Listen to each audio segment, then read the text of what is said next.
Good evening. So we are back online with our discussion panel of several students and now not only high school students, but also university students. And we are here so we can talk a little about opportunities opportunities and activities what you can do during your studies at high school. So I'm really pleased that I can welcome here several of my colleagues. So I'm not sure in which order you see them, but I will start with Daniela. So Daniela, welcome, and can you introduce, or maybe we can just do a quick round. So here is Daniela Pitnerova from FYKOS and also student of Charles University in Prague. Then there is Veronika Hendrichova, also organizer of FYKOS and a student of Charles University in Prague. I'm sorry, of Faculty of Veronika, please help me because I'm not sure about the faculty, but it's the Faculty of Nuclear Sciences and Physical Engineering. And the Czech Technical University. Technical University. Yeah. So we are not only here just from Charles University, but as well from Technical University, Czech Technical University. Then there is William Hakala, PhD student at Jülich Institute, and also University of Aachen. Am I correct? Right. Thank you. So welcome. Welcome. There is also Josef Lipták, student of Charles University in Prague and organizer of FYKOS. Welcome, Josef. Hello. And because we are talking about high school students and high school activities, I'm pleased that I can also welcome here Marco Souza de Jode, who is a student at grammar school in Prague. Maybe you can also mention the name. So welcome, Marco. Hi. Should I mention the name? It's not Stolo. It's a grammar school in Prague.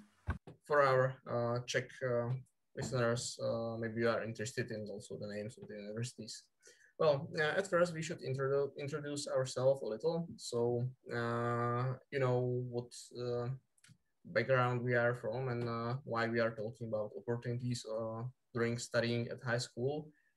So maybe we will start with Daniela. So Daniela, please introduce yourself a little. Yes.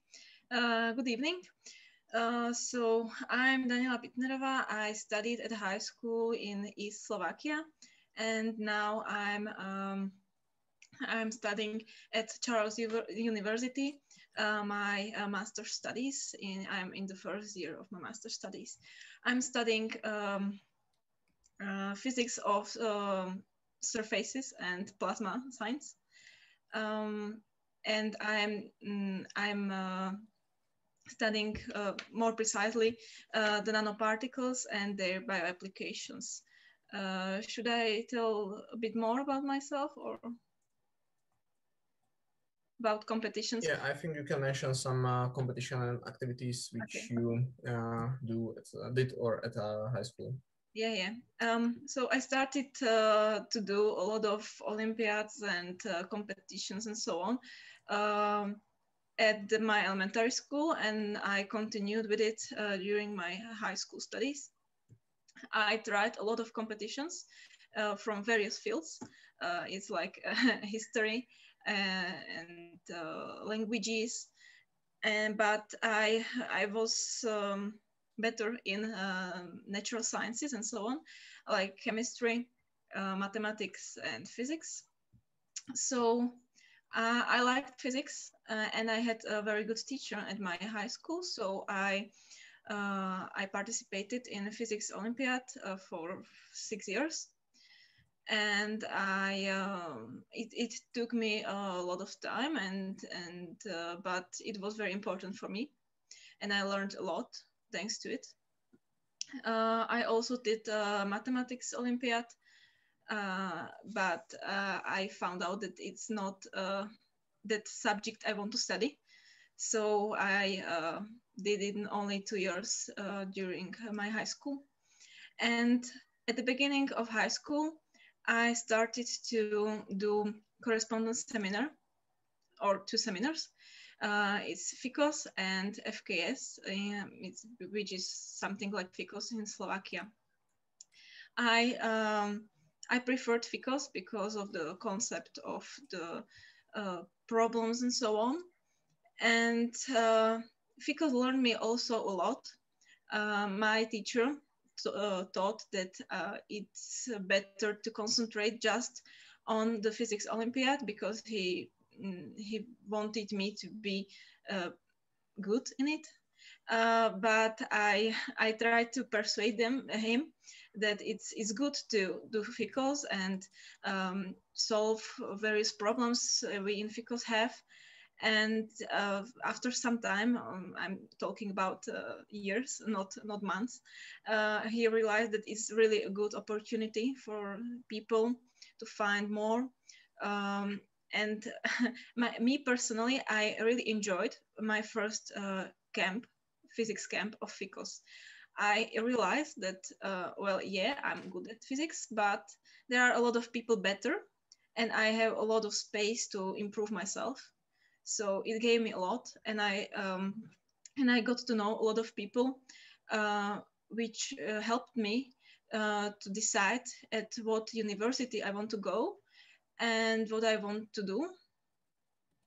And it really helped me during the university that I am here with the friends I already knew. So it was very helpful for me. And yeah, well, I think thanks to FYKOS, I also visited CERN and other research institutes in Europe. And it was a very interesting opportunity, which I am very grateful for. Yeah, well, that's, I would say, all to the competitions I tried or I participated in during my high school studies. And yeah, well, I think that's all. Thank you for your introduction, and also for mentioning your path to studying the physics. So, Veronica, you are still in your first year at the university. So now tell us a bit more about your high school studies, and then how did you decided to go to study at Czech Technical University?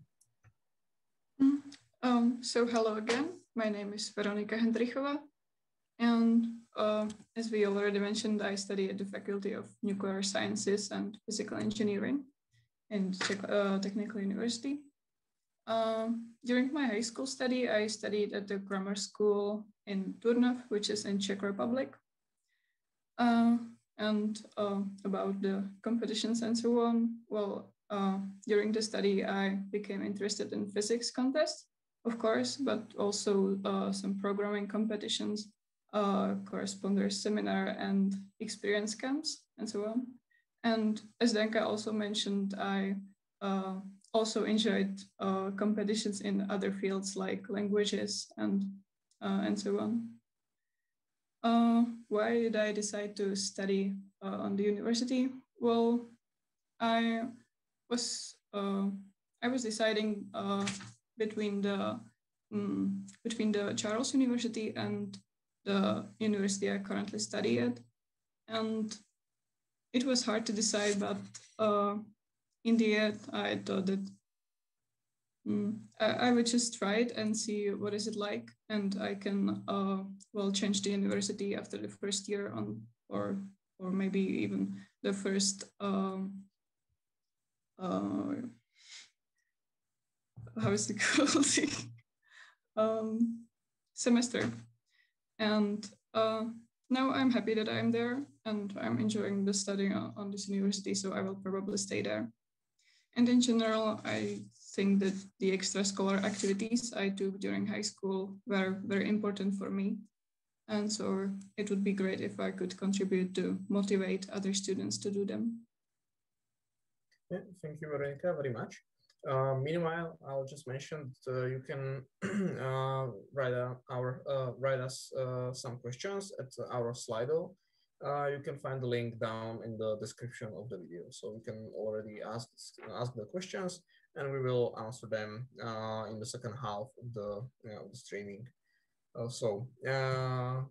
Okay, thank you. So now, William, you are currently at your PhD, so your academic path is a little longer than the path of, for example, me. So tell us what did you do during your high school studies, and what led you to your current position? Thank you for the question, Daniel. First, good evening to everyone, and I'm here a bit of an outcast, to be honest, as I'm not a part of organizing committee FYKOS. However, I've heard quite a lot of very pleasant things about the competition. Moreover, I think I'm the only chemist here on the panel, so my views will be shifted a bit towards more practical physics. However, where to start? So I studied at bilingual grammar school in Slovakia, the second biggest city in the country, Košice. After that, I did my bachelor in physics and chemistry in Slovakia, my master's at the University of Edinburgh. And as Daniel mentioned, currently I'm a doctoral student at RWTH Aachen and Jülich Center for Neutron Science at Forschungszentrum Jülich in Germany. Go back in past to my high school years, I did a huge amount of different various competitions, quite similar to Daniela. I did a lot of competitions in various fields such as biology or geography. However, I always knew natural sciences are something I would like to pursue in future. For my personal experience, I tend to value the science fairs competitions the most. I always like the feeling of creating something. And I would say that my high school years peaked with Intel ICEF in 2014 in Los Angeles, and then in Vernadsky National Competition in Moscow in 2015, where I went with Daniel here. I remember that one. Yeah, with our small astronomy project. So I'm here on the panel to discuss the opportunities you all have during your high school years, and I will be happy to share the experience. Also, the important part of my academic life was the project with Telescope on the Roads, where I was a lecturer and we toured schools, elementary and secondary schools in Eastern Slovakia, and where we delivered lectures in the field of astronomy for more than 3,000 students. It was very inspiring and I enjoyed that part very much. So I think that's from my side for now. Please. Yeah. Thank you very much. So now we can proceed to Josef Lipták. As I mentioned, Josef is currently a student at Charles University, and Josef, you are in first year of master's studies, right? And it's theoretical astronomy and astrophysics. So can you tell us a bit more about your path to Charles University and to studying the astronomy? Oh, thank you for your introduction. I'm from Central Slovakia, and I'm always have the feeling that I'm more self-learner, and I maybe don't have the best physics teacher at the high school, but I have very brilliant teacher of mathematics, which helped me a lot because you need your mathematical knowledge in physics. And I was competing in many competitions in mathematics, physics, in Olympiads and correspondence seminars. And that led to, I think, 6 international Olympiads I attend to. So probably I'm the best to ask about international Olympiads. And I think that they are the best way for young people like our participants to travel the world and know and get to know other cultures, because it's quite a lifetime experience for many of us to travel to the other side of the world. Yeah, thank you very much, Josef. Now here is Marco, who is, well, we can say still a high school student, but it doesn't mean that he has less experiences with the competition at high schools and also with choosing his own path at the university, because as far as I know, Marco already chose the university, or at least was thinking a lot about choosing the university for his university studies, which begins next year, if I'm correct, right? So Marco, tell us more about Yes, yourself so and your career. I'm finishing high school this year, but competitions don't start in high school, right? They start a few years before that. And I think like those years are the important ones, like the year before the start of high school, or maybe even the year before that, because you have a lot of different options, but you really aren't good at anything at that point. You don't know any mathematics, you don't know any physics, or you barely have any understanding of anything at all. You don't know how to program. So like whatever grabs your attention, you start doing that, right? So in those few years, I was distracted, you could say, or like on the other hand, I was trying everything else. I was trying chemistry and programming and I don't know what, maths and physics and languages. But you know, as times goes on, you have to like focus on something, like to have some like structure in your life and like a structure to the way you learn things.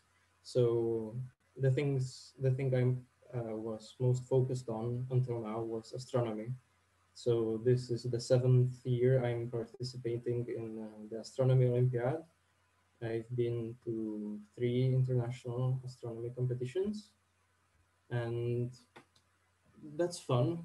But like you get to focus more on what you are your progress. I think by doing more long-term projects, like as William mentioned with the science fairs. So I did some research projects on variable stars and double stars and asteroids and solar spectroscopy. And that was fun. I think like the most things that I have learned were from these projects, and I could channel this knowledge into the competitions. Yeah, thank you very much. Well, now maybe I should introduce myself as well. And thank you for the note about the elementary school and all the things we do before going to high school, because that's also where I started my, let's say, career. I could like mention this was the 6th year I participated at Fyziklani. So okay. Of course, Marco is our long-time contestant, so we really appreciate that as well. So, well, with the competitions, I started, as I mentioned, at high school, I'm sorry, at elementary school. And I mainly did some Olympiads, like Olympiad in mathematics, physics, and I've tried also Olympiad in chemistry, but quite soon at the high school, I found out that that's not my cup of tea. Even though I like chemistry, it was not something I was great at, so I choose not to proceed in this direction. I choose rather orient myself on physics, and well, I gave up mathematics as well. So I focus more on physics, and I started primary with the physics Olympiad and with young physicist tournament, which is let's say similar to Olympiad in the topic of the physics and solving some physics problems, but the problems are more experimental and you work in team. Then during my studies at high school, I started also doing some science fairs. As William mentioned, we done together a small project about photos. I'm sorry, about transiting exoplanets, and we got ourselves to fly over to Russia and to present our project in Moscow at Venice National Fair. So I almost, well, practically I did no seminars, so this was not my cup of tea as well at high school. But now I know that I would change that, and if I was back at high school, I would definitely do some seminar-like competitions and activities. Also, because I had the opportunity to see not only the Olympiads, but the science fairs as well, I found out that the science fairs, and especially the scientific work itself, is really interesting. Will help me to decide to go to study physics at the university. And well, also I found out that it is not just about some problem solving, I mean physics problem solving, and that I should focus more on my other, let's say, soft skills, not only in presenting, but also in like working in science itself. So that's what got me here.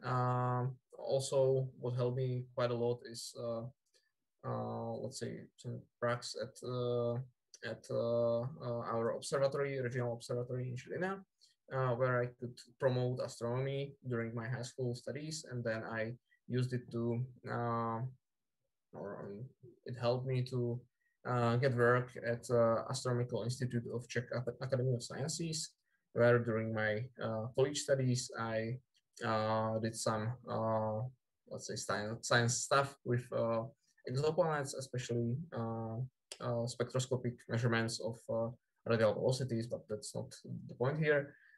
So I could try real science at Academy of Sciences in Czech Republic, and I pretty like that.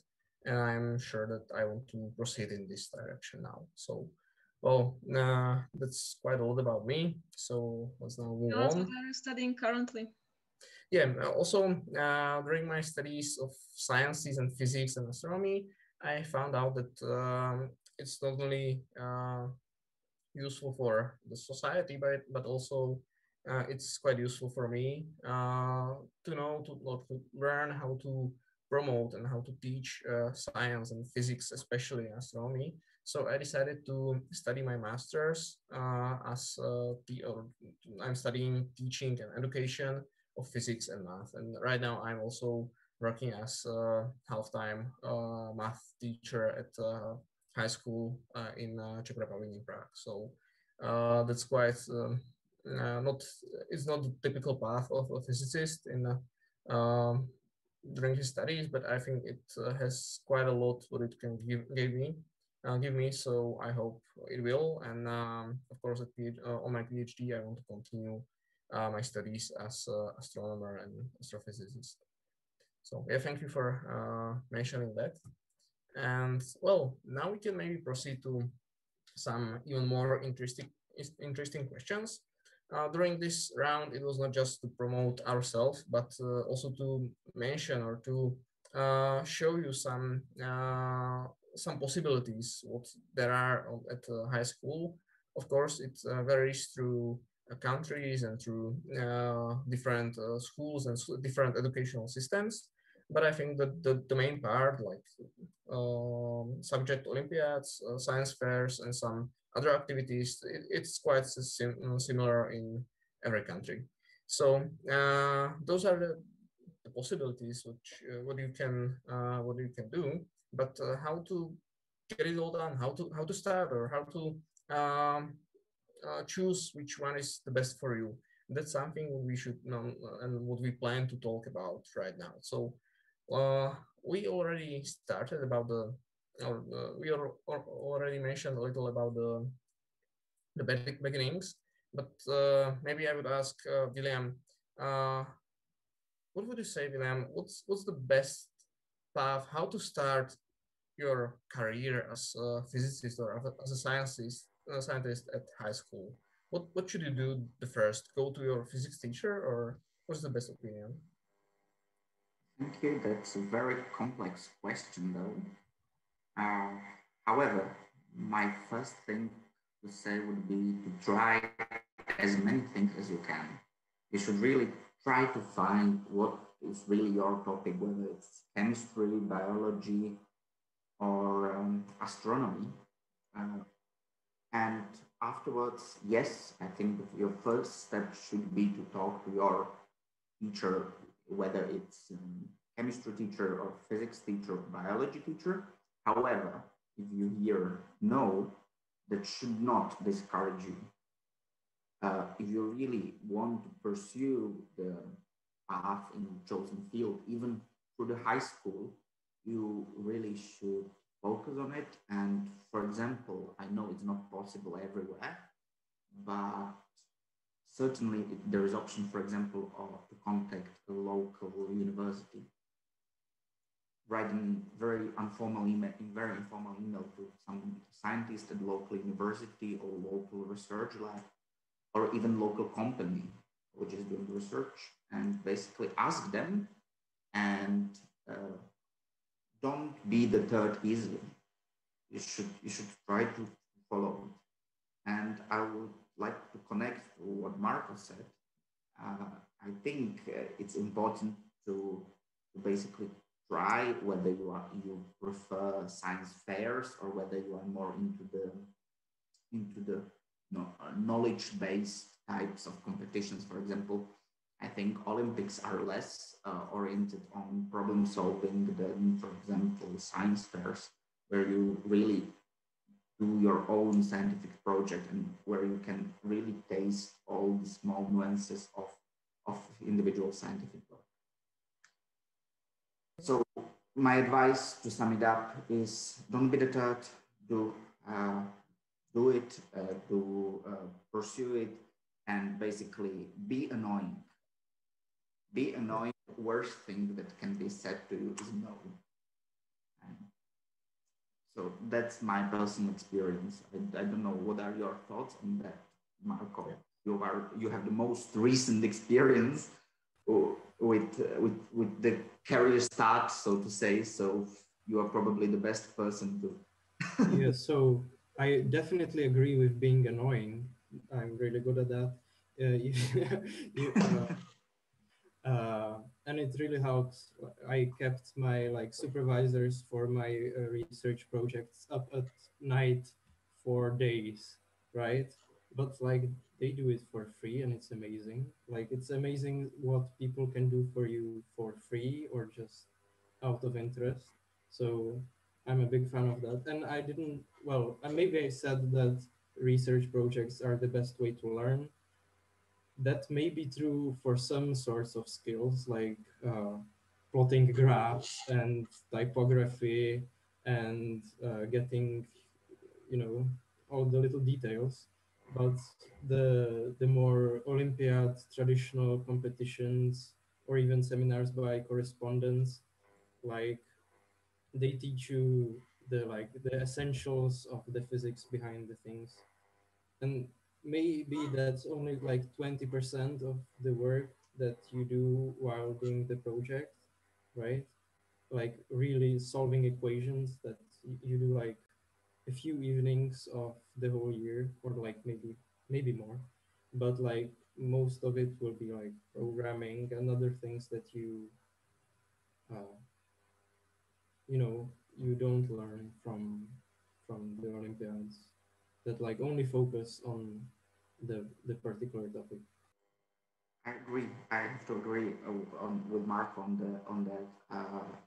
Yes, the basis or the solid base of your knowledge should not be taken lightly. So for that, yes, Olympics or knowledge-based competitions are great, especially to build up your skill. And maybe the last point from me, I forgot the most important thing.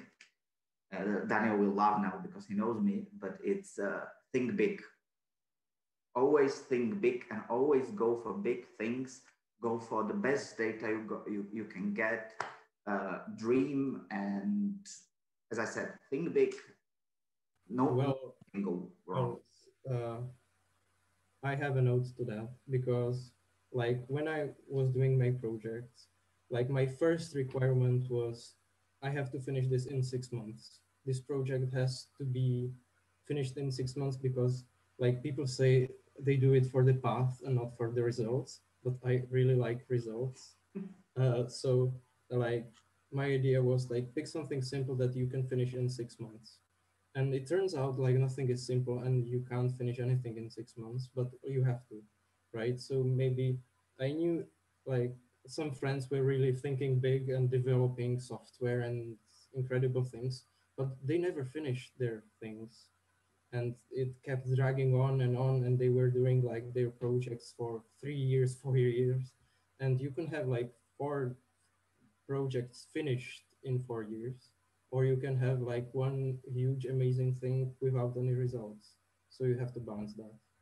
Yeah, I think that the balance is the hardest thing to find, and I think we will talk a little bit about it later. But I would like to turn back a little to Daniela, because you mentioned that you had to pursue the goal to work on seminar competitions because your teacher didn't appreciate them as much. So, how was it for you?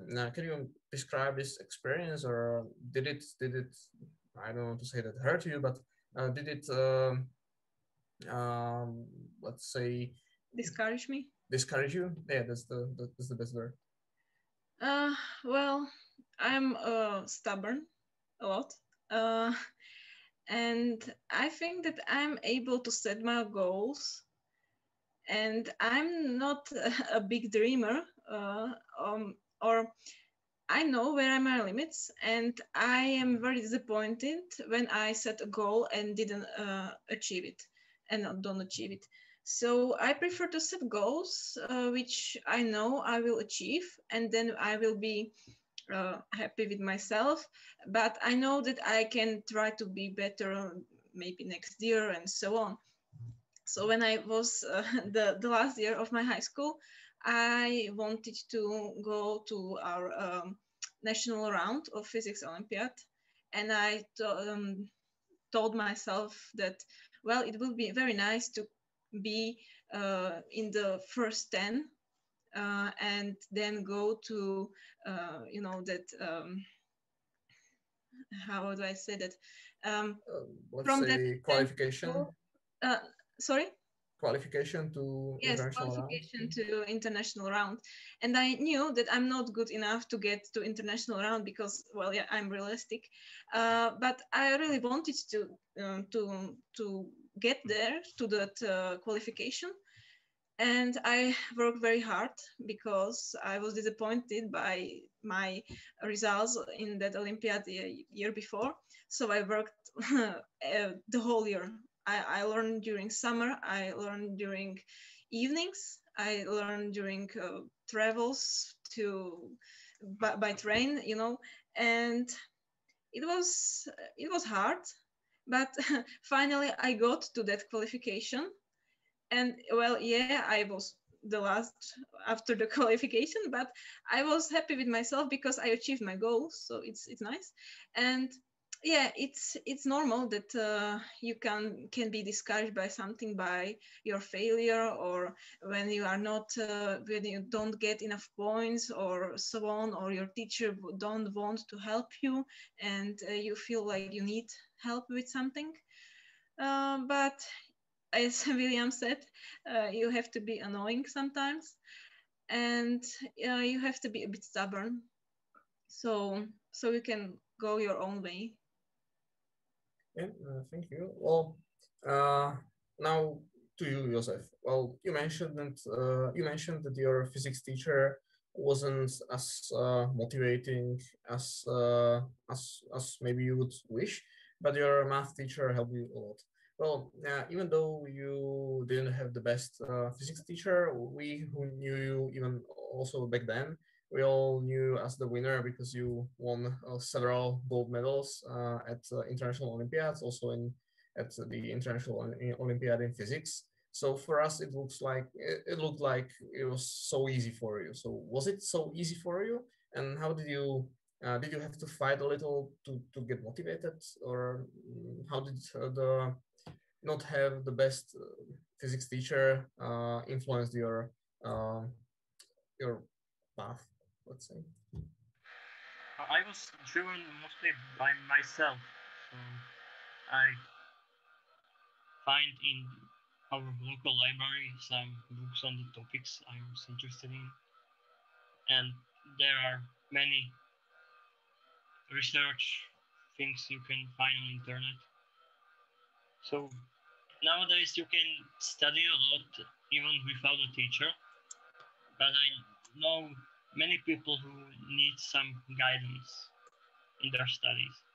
So for them, probably the best option is to find someone interested, someone supportive, and that person might be just their parents, family, or some friends, or they can try to find someone who works in the field, or it could be just some other competitor in the field, maybe some older students that can guide them, as I was doing at my school with my younger friends.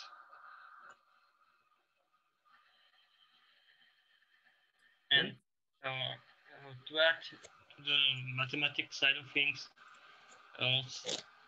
sometimes it's not that really important to know a lot of math, but usually the Olympiads, especially when you have some really hard question and you have a solid mathematical backgrounds and foundation, you can solve a lot from the question without really understanding what's going on.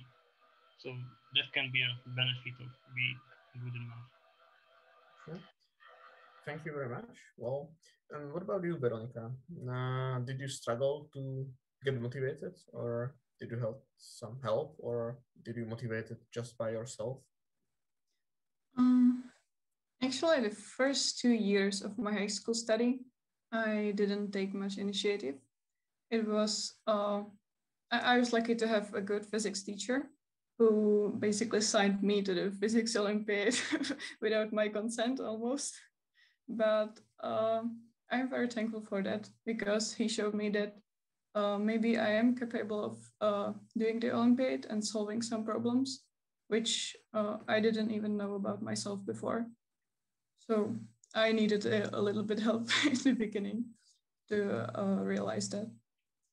But during the 3rd and 4th year of my high school study, I became more motivated, and I started searching for the opportunities on my own. So I would also like to mention that being annoying. I think that there are people who are not very good at being annoying. I think I'm one of them. But I liked what William said before. That is that approach, what is the worst that can happen? And I would say that this is what helped me, because I always thought, what is the worst that can happen? Well, I can be the last one in the competition, but at least it will give me the experience. And even though I would be the last one, I would be still more experienced than those who haven't even participated. So I think that's a good thing to think about it in the terms of what is the worst what can happen. Yeah, thank you very much.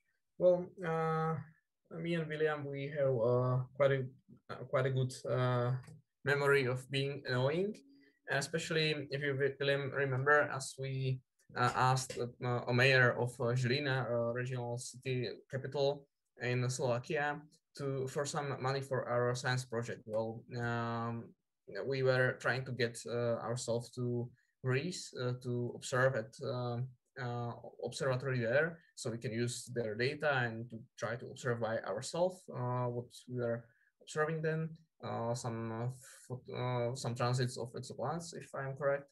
Well, we didn't have enough money for traveling there, so we wrote several proposals for some grants and for some funding.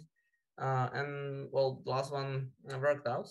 We even got to the meeting with mayor of Žilina, and he promised to give us some money for the travel. Unfortunately, it failed, not because of the financial problems, but because of the technical issues at the observatory in Greece.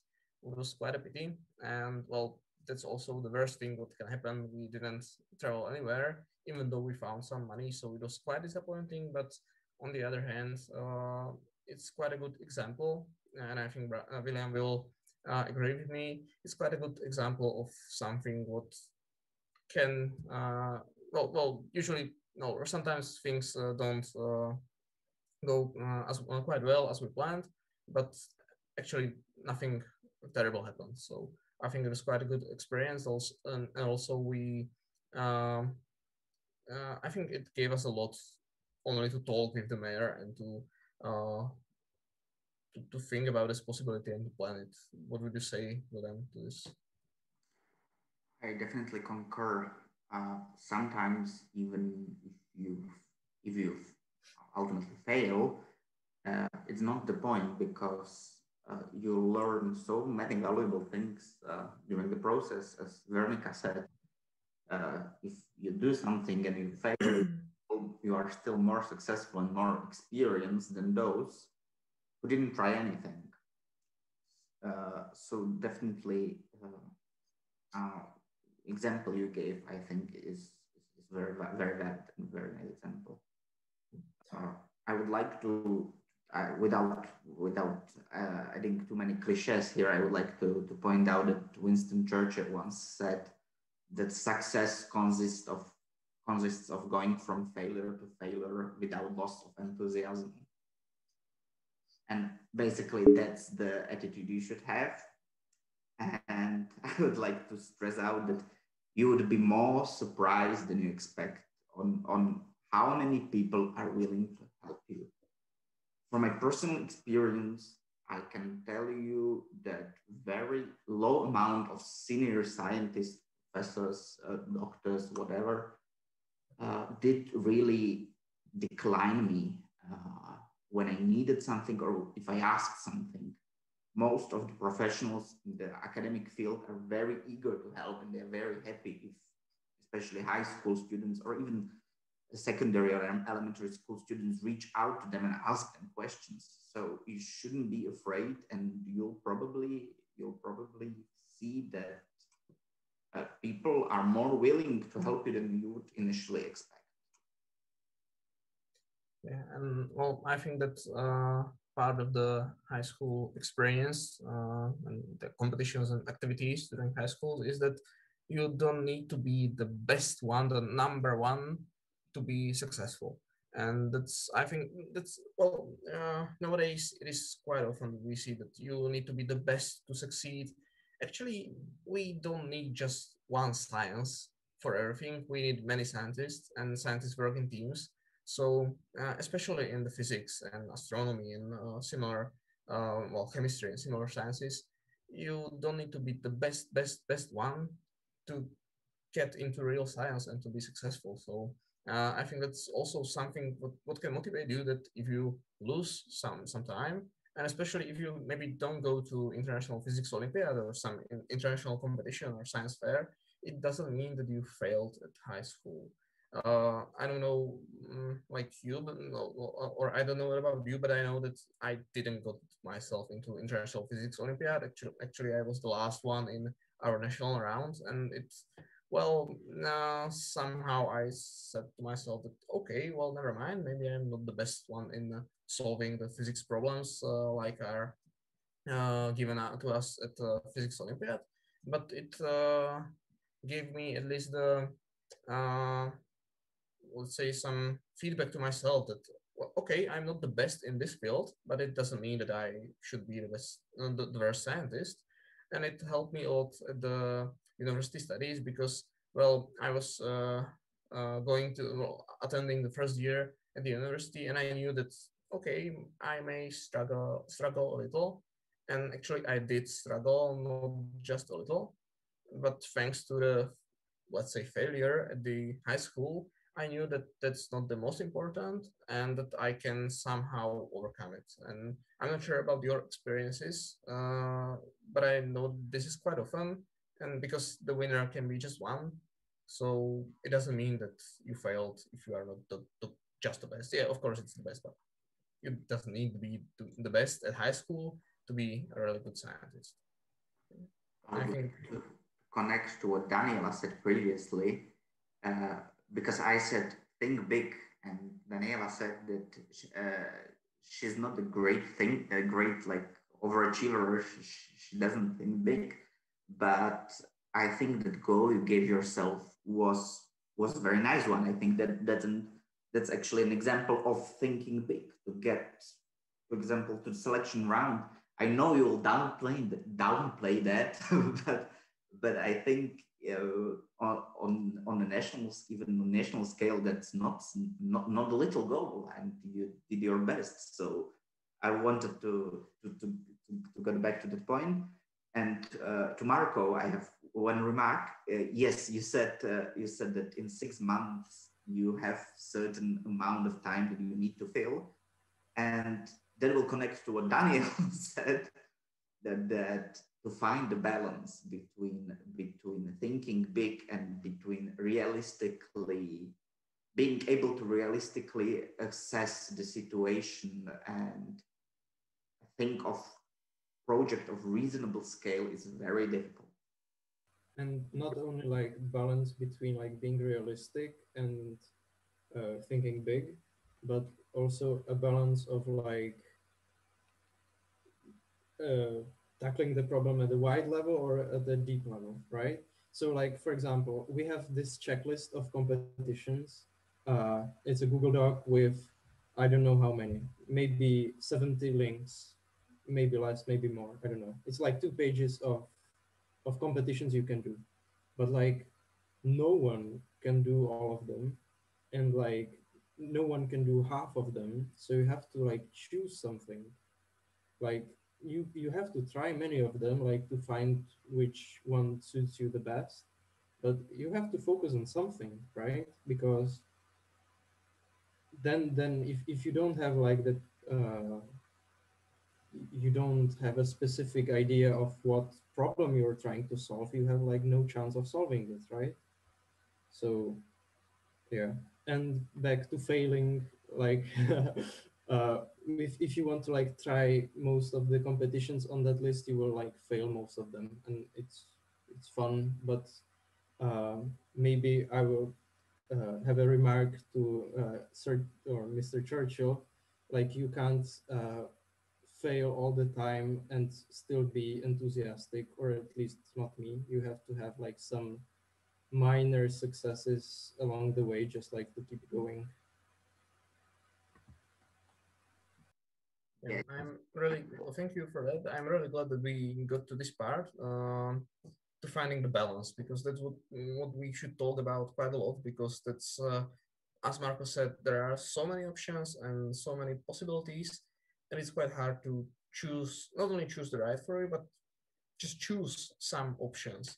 So I would be happy if you would talk a little about this choosing, because it's quite a task at high school, and especially at high school when you don't know all the possibilities, or even you do, but you don't know how to choose. So maybe I'll start with William, as you finished almost the last. So how did you choose? What did you do at high school? What was the decision-making point? Yes, I agree with Marco said, but I think to be able to select one topic you can go into very deeply, you should try as many things as you can. Well, what I did during high school was I tried numerous competitions, mostly science fairs. I did several science projects. Some were more successful, some were less successful, but I always tried something new. And once I identified the field I would like to work in my case, it was mostly material science, material physics, chemical physical chemistry. And once I identified that subject, that was the point when I started thinking big and I wanted to go into the depth. Certainly, you have to have realistic goals, like no one expects from you at the high school to solve like 200-year-old physical problem. It would be nice if you can do it, of course. Maybe there are some of you who can, but realistically speaking, you you should be able to set goals which would suit your formal and informal education and the time and resources you have. But definitely, back to your question, definitely at first you should try what type of competition suits you the best, which field, what approach, and based on that, you should slowly start working deeper and deeper into the selected. Yeah, thank you.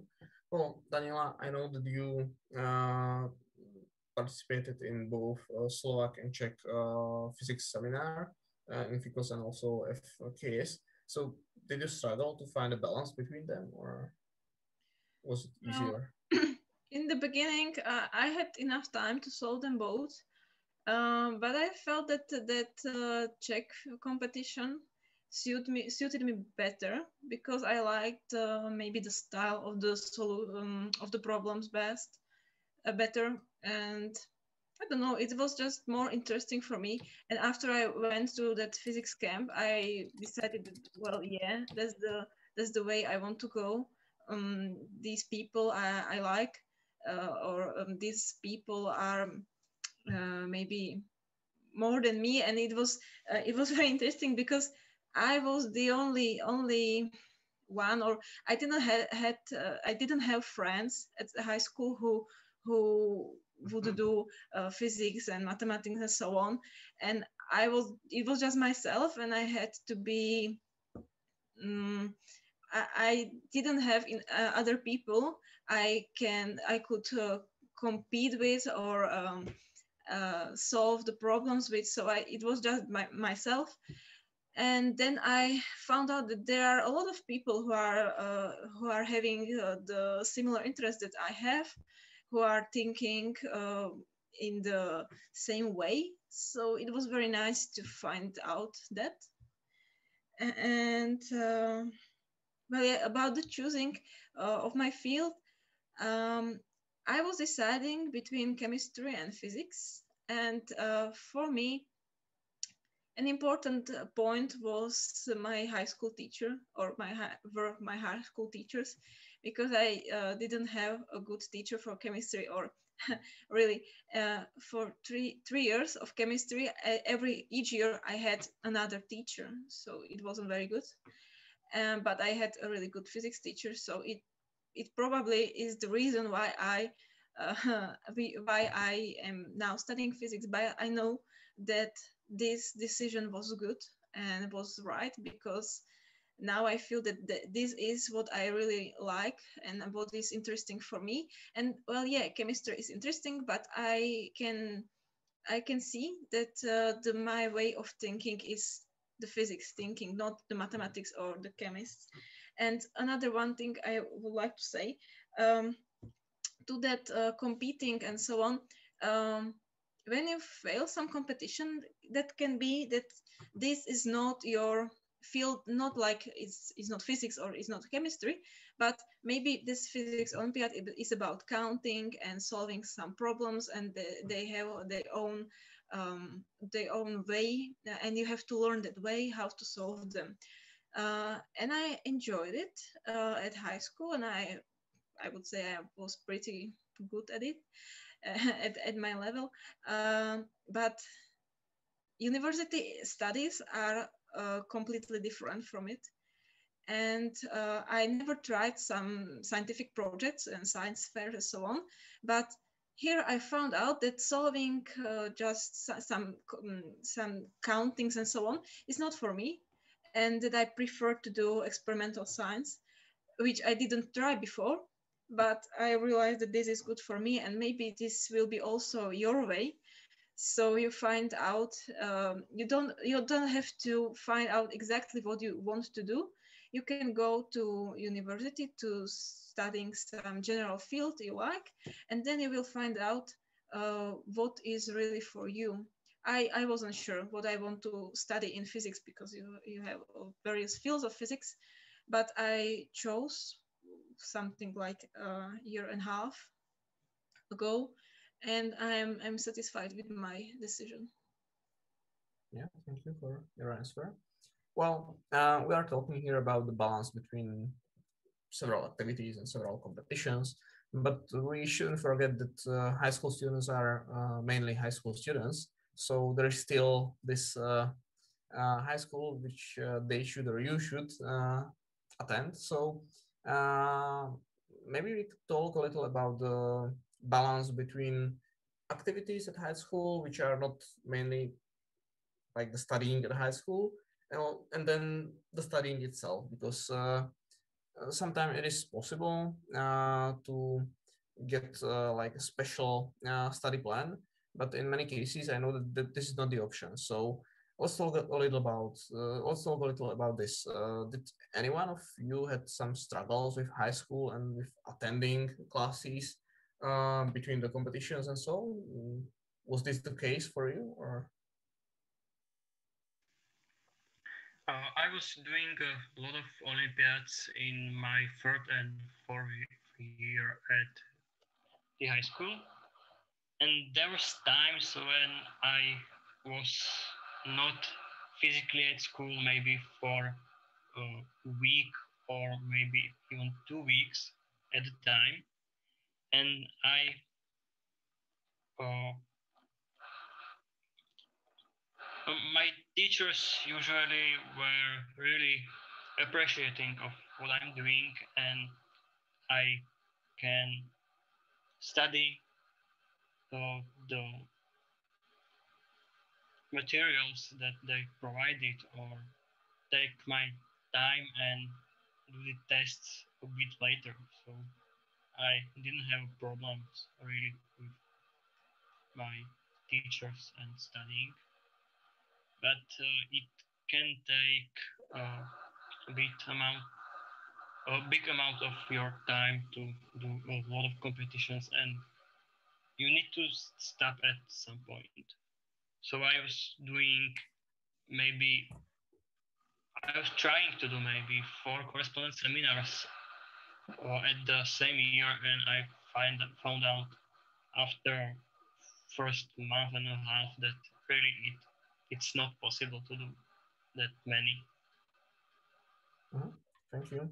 Well, Marco, you are still at high school, so do you struggle to find a balance between your activities and studying, or maybe even activities and, I don't know, like normal life?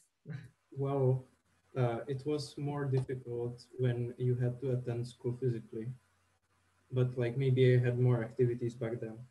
But like it's easy to get a bit too arrogant about school, like because when you do like one specific thing, you get really good at it. Like in a few months, you're like nobody in your school knows as much about this little topic more than you. Like none of the teachers, and it's not hard like to find a topic in which you become good very fast. But like the school like teaches you a lot of things, and even though like it's very slow and very repetitive, like you have to pay some attention to it, right? You can't, you are there like 6 7 8 hours per day. It's not a small thing.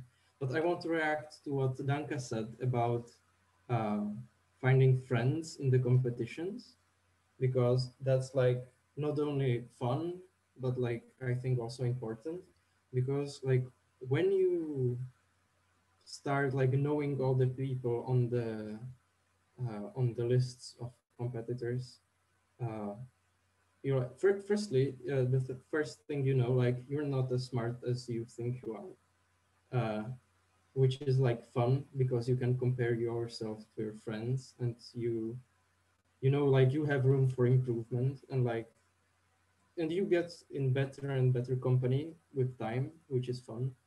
Like I don't like mean better company. I mean like company which is better in physics, for example.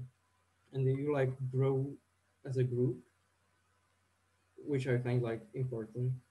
And with the school absence, maybe I was just like too obedient and not too annoying at school, which maybe wasn't a bad thing. Like being too annoying at school like can get you into, troubles.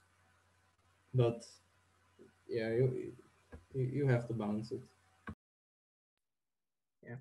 Well, Veronica, yeah, and then I will go to Branio. Well, Branio, William, no, sorry.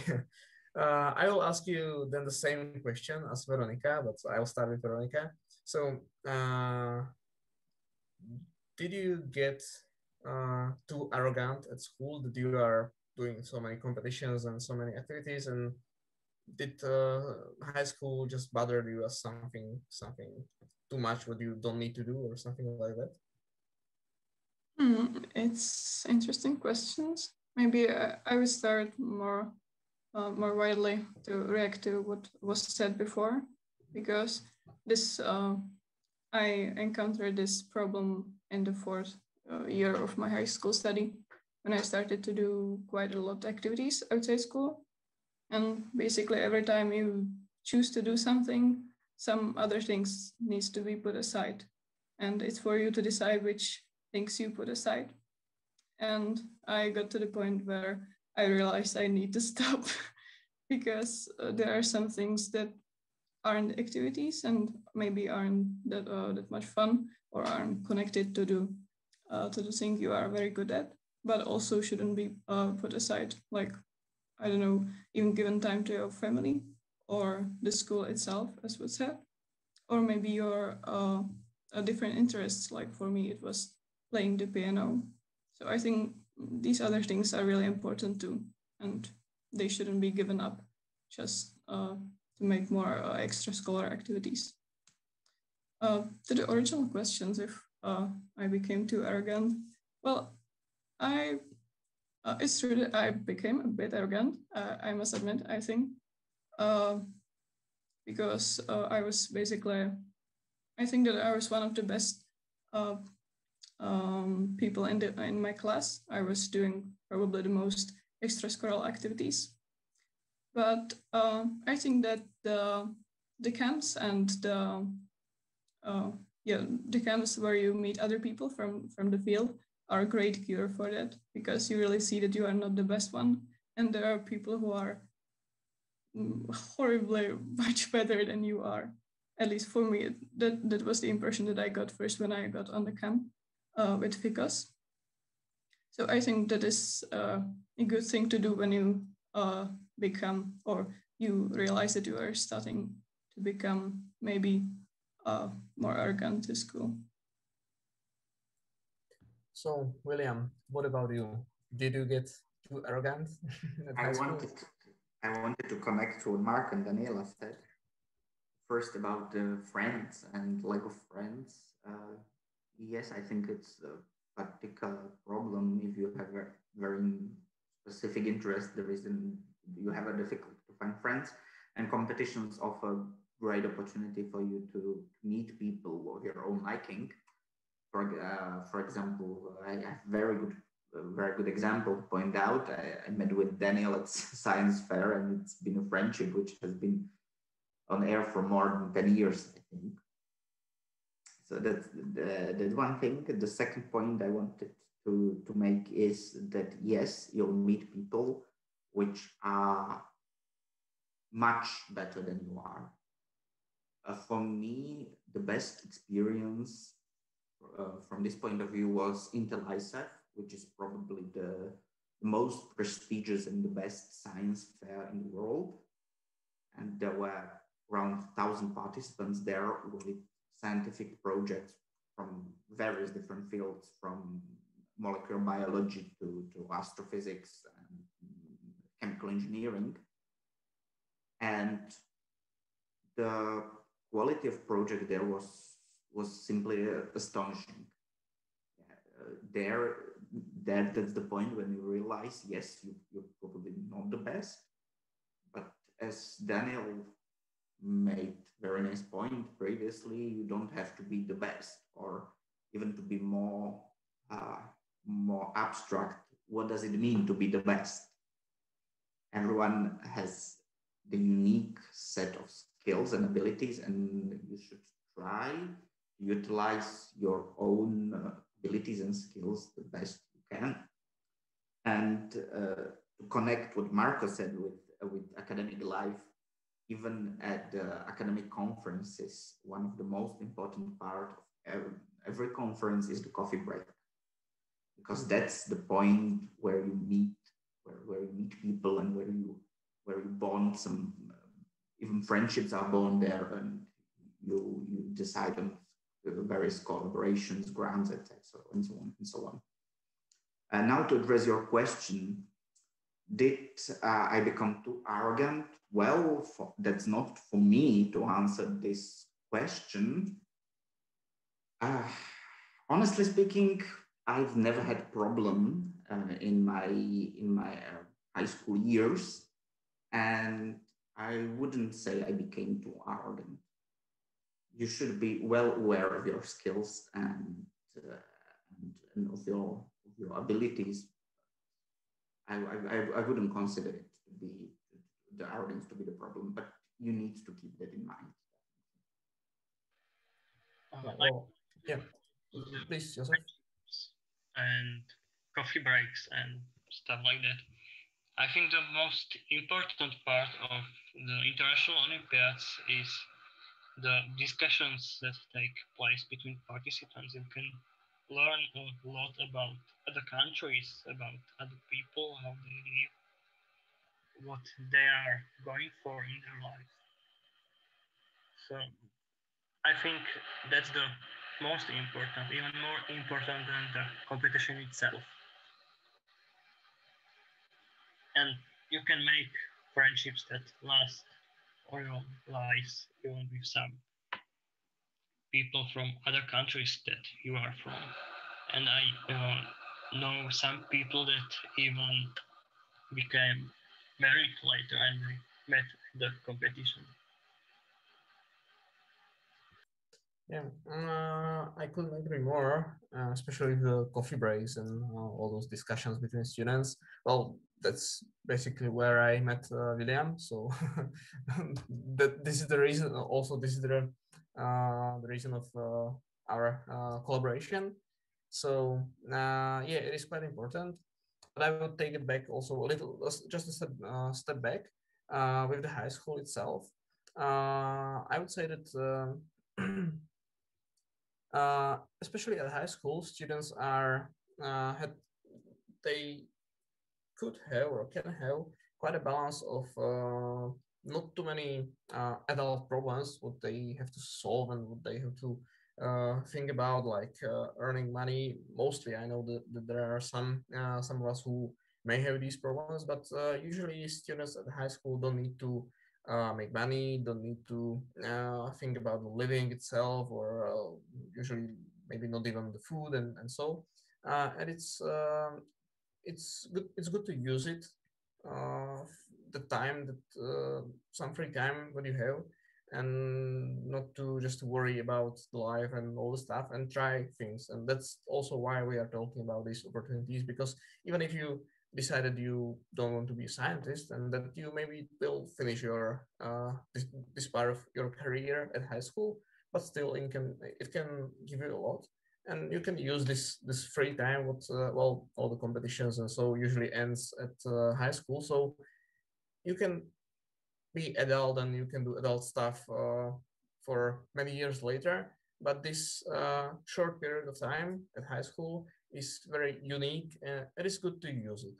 And well, on the other note, when we are talking about the balance between competition, studying, and then the free time or just some social time, I think this is also quite important, not to just to forget all your classmates, especially if you have a good class and at your school you have some friends there. It is good to not just forget them. At least for me, it was very good, because I was at math class, so my colleagues or my classmates, at least a few of them, also did some competitions and some activities at high school. So my advice for you, if you have a good let's say social group at your school and your high school, maybe don't be too eager to just to break it and to go somewhere else and find friends at different places, because this local group can be much helpful than friends which you meet once in a year and then no more. So I'm not saying that that's a good that's the best option, but don't forget to consider this one. Yeah? I would say it like this way. It's like an option, but you shouldn't forget. I don't know if any of you want to comment on that or.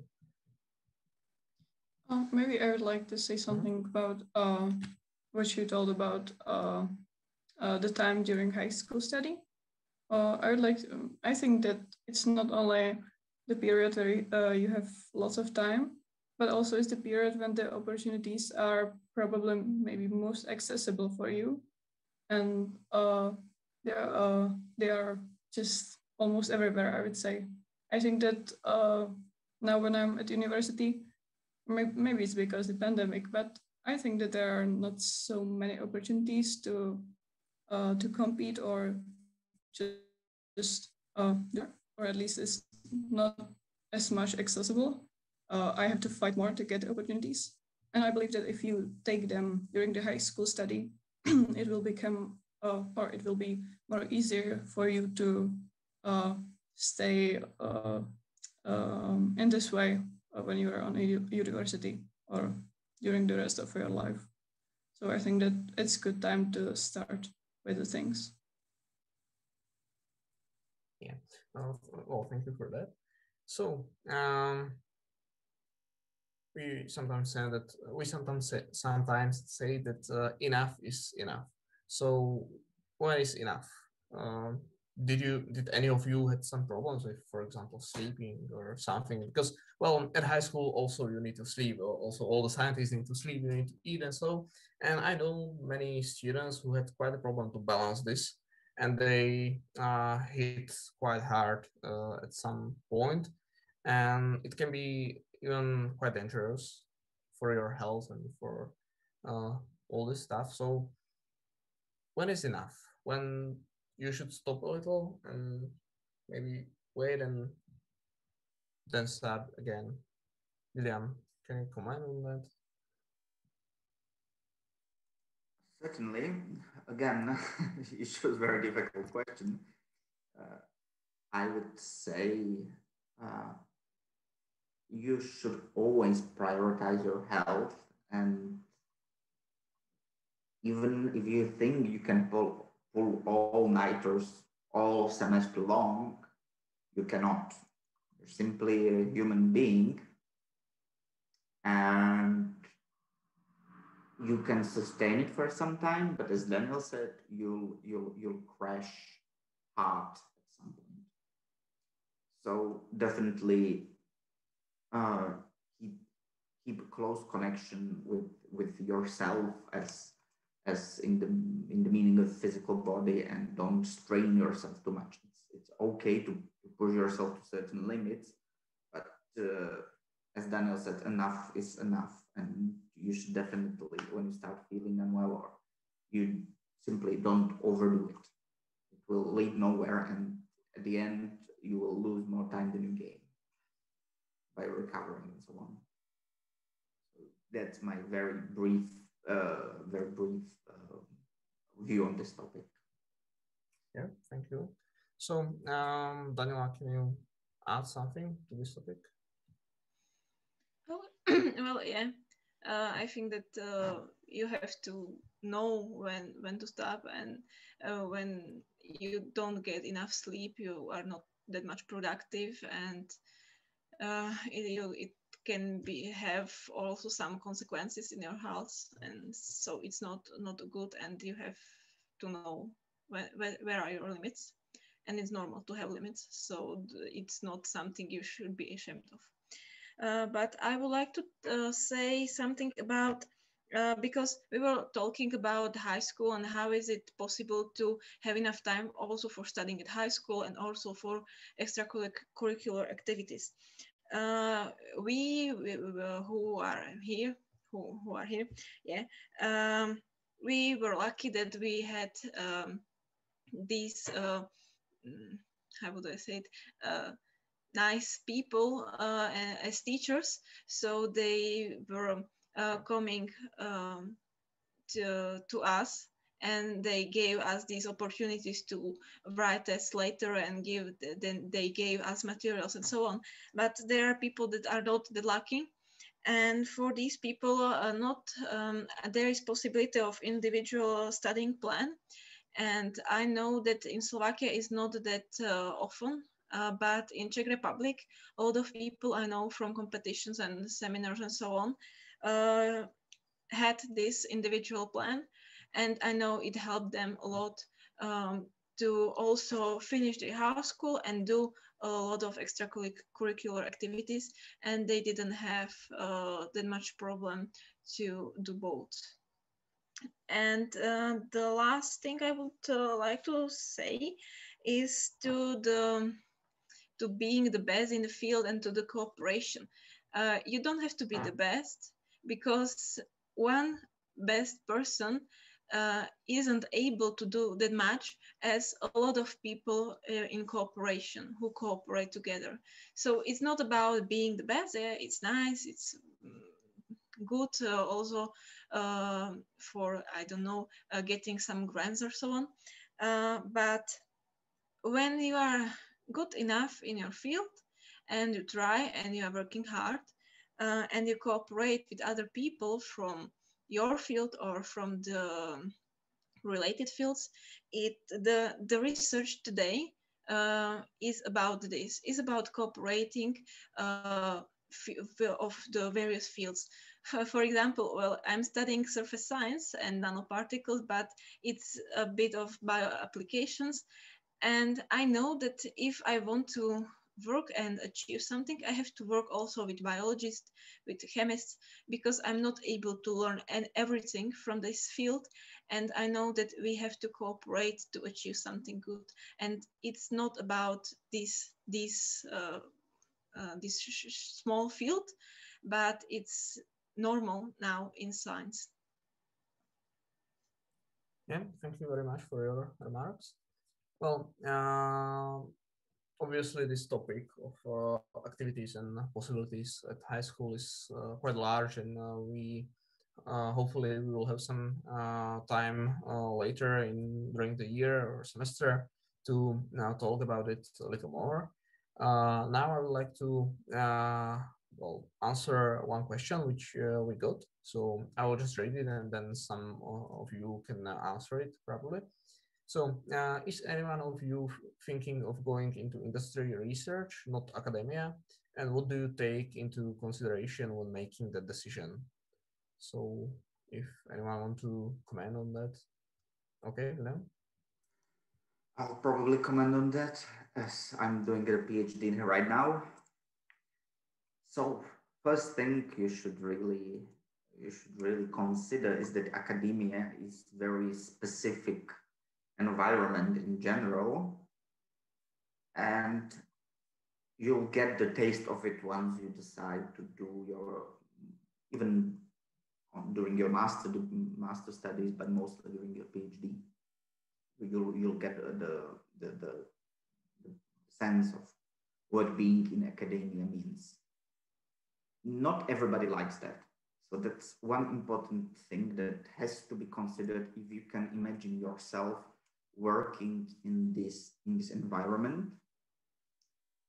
Another important thing to address is the necessity to see the goals you have in science, or more specifically in academia.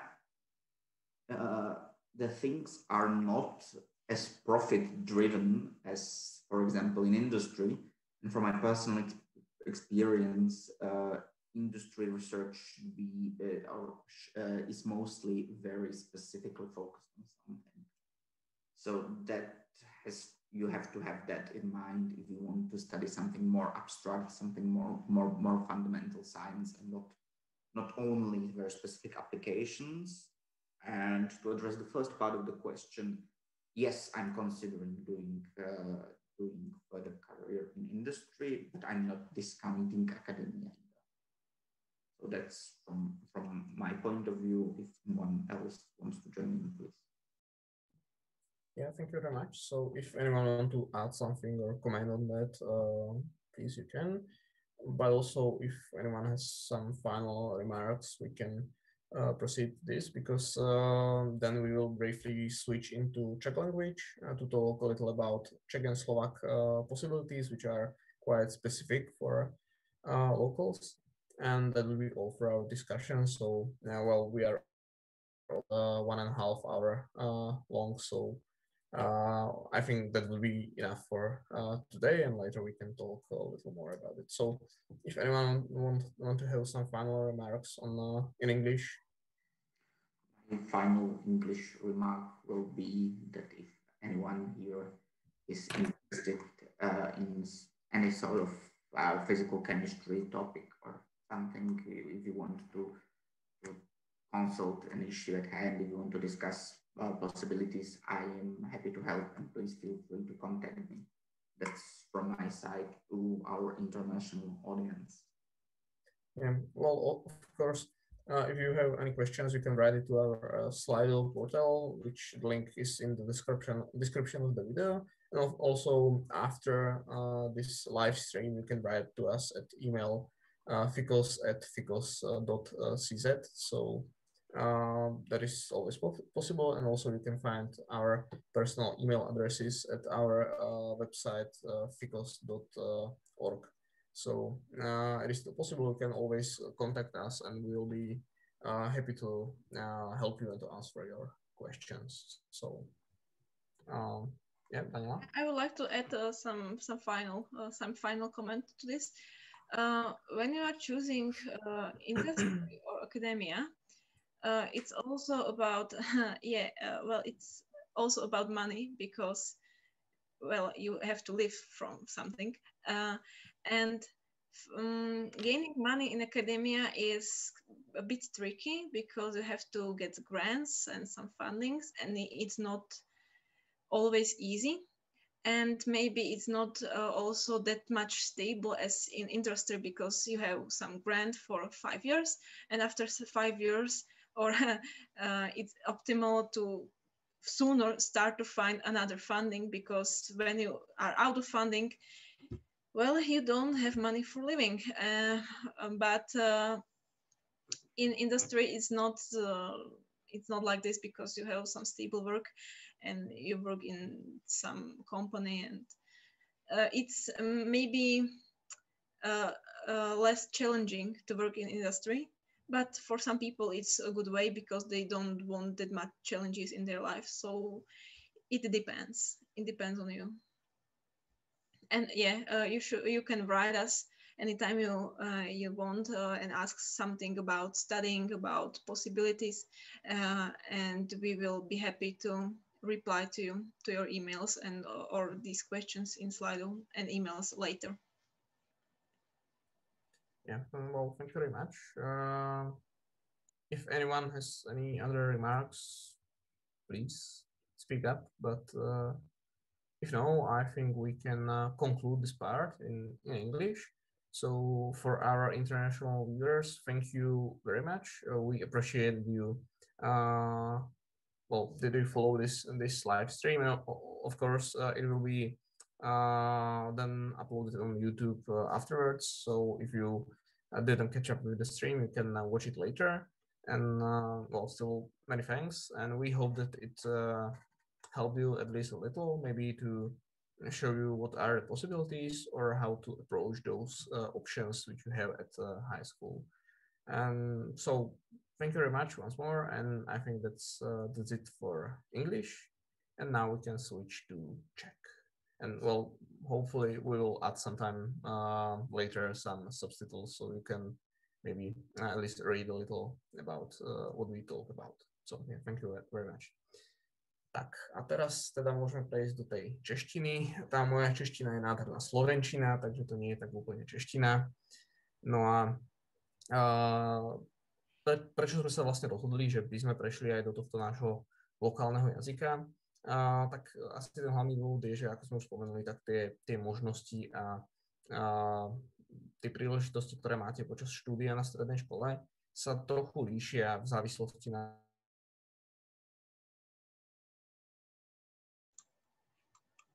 špecifika, čo sa týka tých možností. Daniela, chcel si nejak Iba si sa na chvíľu zasekol, ale už je to... Aha, jo, tak pardon, mne asi vypadlo na chvíľku spojenie. No, takže chceme povedať nejaké niečo o tých špecifikách proste štúdia tu v Čechách na Slovensku. A ja by som možno práve začal tým, ako je to s tým individuálnym študijným plánom a s dochádzkou. My už sme sa vlastne o tom bavili. A keď to tak uvediem, tak Daniela, myslím, ty si spomínala, že práve ten individuálny študijný plán v Čechách, ešte u nás na Slovensku, väčšina z nás tým nemá až takú skúsenosť a väčšinou sa to nevyžadovalo a tá dochádzka skôr dobiehala, respektíve nepočítala sa tak veľmi dochádzka ako jednotlivé písomky, ktoré sme museli mať napísané.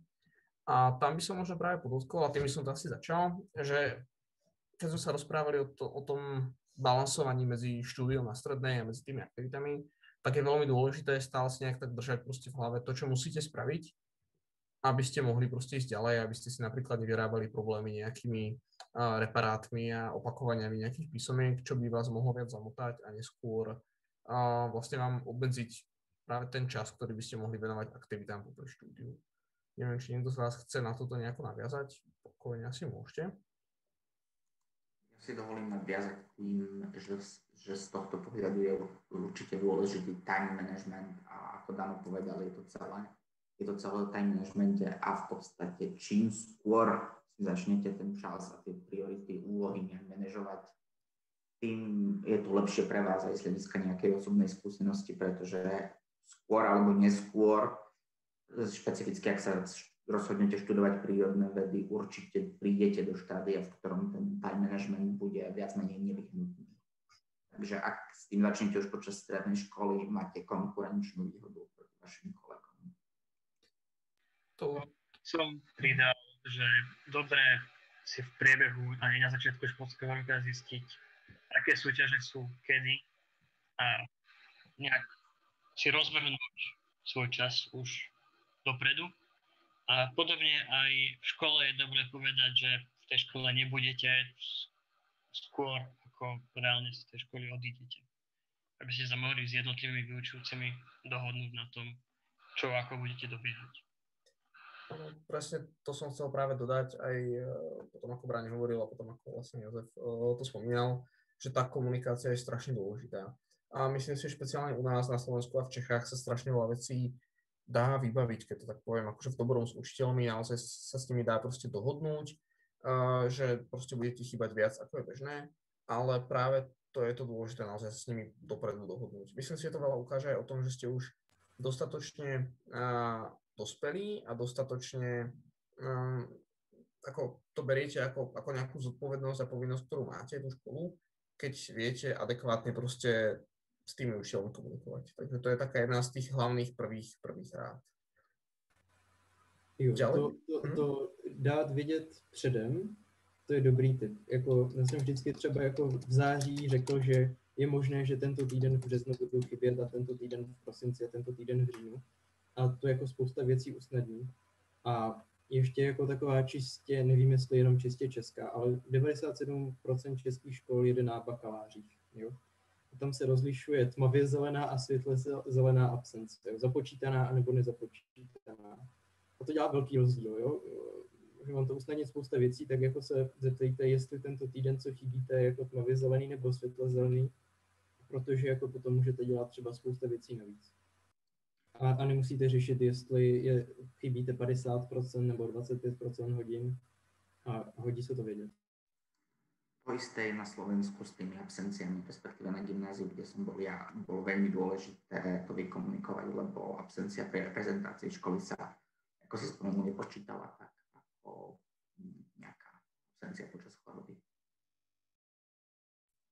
Myslím, Daniel, že ty si mal s tým práve nejaké problémy, že vám tú absenciu nezapočítavali ako reprezentáciu školy, alebo... Ja som to práve mala veľmi dobre, že moja triedna učiteľka to vôbec neriešila a respektíve bola spokojná s tým, že som jej povedala, že som išla robiť niečo, nejakú reprezentáciu, ona ani nechcela vedieť úplne čo presne a bola s tým spokojná a vôbec mi to nezapočítala a dosť mi to pomohlo, pretože už tak som raz mala najväčší vymeškaný počet hodín a to, do toho nebolo započítané reprezentácie, takže tak.